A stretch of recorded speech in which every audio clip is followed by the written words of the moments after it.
राज्यामध्ये मान्सून दाखल झाल्यानंतर जिल्ह्यातही पावसानं दमदार हजेरी लावली आहे। 24 तासामध्ये 28.80 मिलीमीटर पावसाची नोंद झाली असून आज सकाळपासूनच जिल्ह्यामध्ये ढगाळ वातावरण आहे।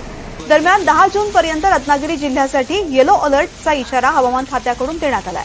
या कालावधीत सुद्धा काही ठिकाणी मुसळधार पाऊस पडण्याचा अंदाज वर्तवण्यात आलाय। या सर्व परिस्थितीचा आढावा घेतलाय आमचे प्रतिनिधी राकेश गुडेकर यांनी। महाराष्ट्रात मान्सून दाखल झाल्यानंतर गेल्या 24 तासामध्ये रत्नागिरी जिल्ह्यातही मान्सूनने चांगली हजेरी लावलेली आहे।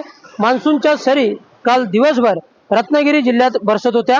रात्री देखील पाऊस चांगला पडलेला आहे। त्यामुळे गेल्या 24 तासाचा जर आपण विचार केला तर गेल्या 24 तासामध्ये सरासरी 28.80 मिलीमीटर पावसाची नोंद रत्नागिरी जिल्ह्यामध्ये झालेली आहे।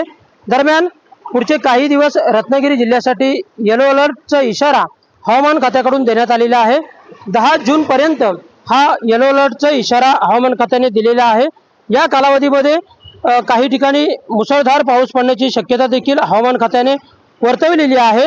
त्याचप्रमाणे ताशी 50 ते 60 किलोमीटर वेगाने वारे वाहण्याची देखील शक्यता हवामान खात्याने वर्तवलेली आहे। त्यामुळे आज आपण सकाळपासून जर कोकणातल्या सगळ्या हवामानाचा विचार केला तर संपूर्ण कोकणामध्ये आज ढगाळ वातावरण असलेलं पाहायला मिळतंय। समुद्र देखील काहीसा खवळलेला आपल्याला पाहायला मिळतोय। त्यामुळे एकूणच पुढचे काही दिवस येलो अलर्टचा इशारा हवामान खात्याने दिलेला असल्यामुळे नागरिकांनी सावधानता व सुरक्षितता बाळगावी असं आवाहन प्रशासनाकडून करण्यात आलेलं आहे।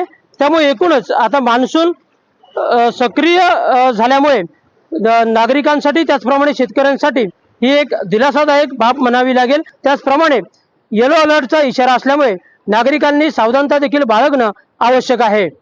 राकेश गुडेकर, NDTV मराठी, रत्नागिरी।